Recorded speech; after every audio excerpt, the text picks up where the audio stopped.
winter rally in natural gas. And there you go. There's a ton of stuff. Let's get to our segment, and then we'll get out of here, and you can get on to Splash into Futures, which will be next.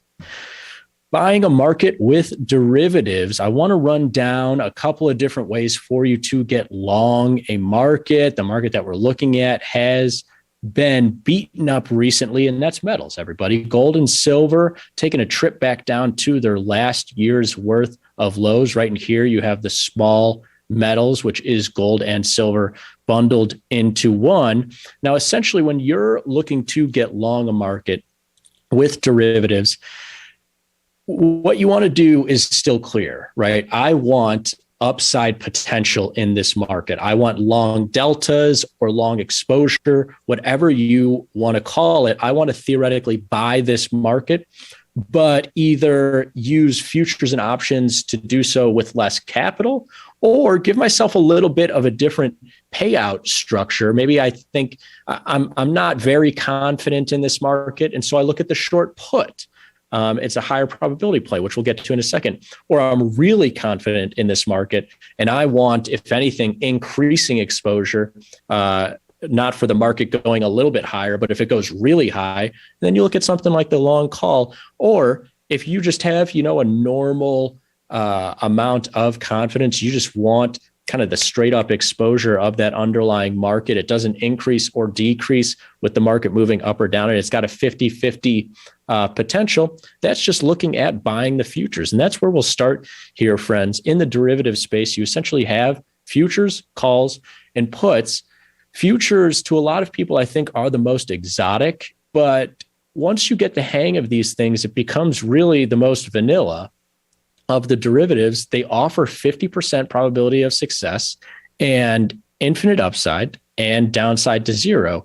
And you might say to yourself, well, Frank, that's a fancy way of saying just buying the market, right? Like if I buy a share of stock XYZ at 100, I have theoretically a 50-50 chance of that stock going to 101 or going to 99. My upside is infinite. That stock could go from 100 to 200 to 1,000 to a million theoretically.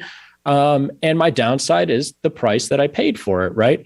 Same thing here with futures. And I hope that you draw that comparison in your mind, because like I say, this is really the most vanilla way to buy a market with derivatives. Futures, save for just a little difference in what's called the term structure. And so, for example, actually, this is a great example here today in metals. The small metals index, which is gold and silver's price right now, is, I looked at this just before the show, was priced about 2 or 3 cents below where the small metals futures that you can buy or sell are priced at, which is to say they're almost exactly the same there. And if gold and silver via the small metals index were to rally $1, your futures would most likely be up 99 cents, $1, maybe $1 and a penny, a little bit more or less than that actual gold and silver asset. The futures are just a cost-effective, oftentimes cheaper way to buy that underlying market. It's very similar to buying a gold ETF, only it costs less. Now, as we get a little more exotic here into the options space, you look at buying calls. Now, that almost, I don't think there's a scenario where you can buy a call in the money, at the money, or out of the money. The probability is going to be less than 50% for all of those calls because you're paying a little premium on top of that exposure. And now, what does that premium get you? Infinite upside. If I buy a spree call and the market goes to $1 million, then I make the difference between $1 million and that call strike here, in this case, 76. Great. I've got that infinite upside. And I have defined risk downside. If I buy a spree call, the 76 strike call for $1, and the market drops to zero, I just lose my dollar. Now, that seems like, oh man, I would do that 10 times out of 10, infinite upside and defined downside. That's amazing. But that great, amazing quality does play out in your reduced probabilities of success, right? Like if the market's at 70 and I buy the 70 call, I probably am paying $1, maybe $2 for that call.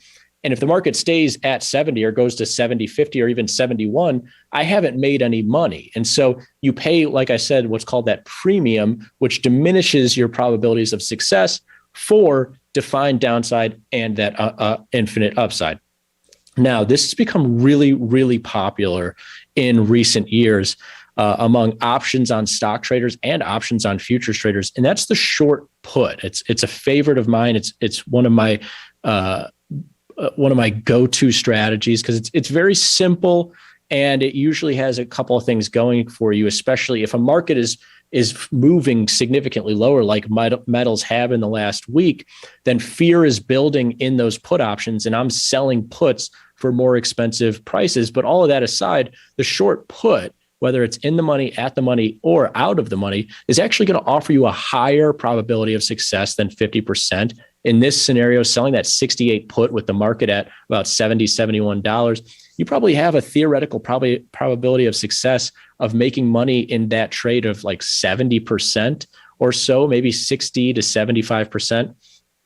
Now, you are going to have defined upside. You can only, in selling that put, you can only make what you sold it for. So if I sell that 68 put for $1 and the market goes to $1 million, I can only make that $1, which kind of stinks.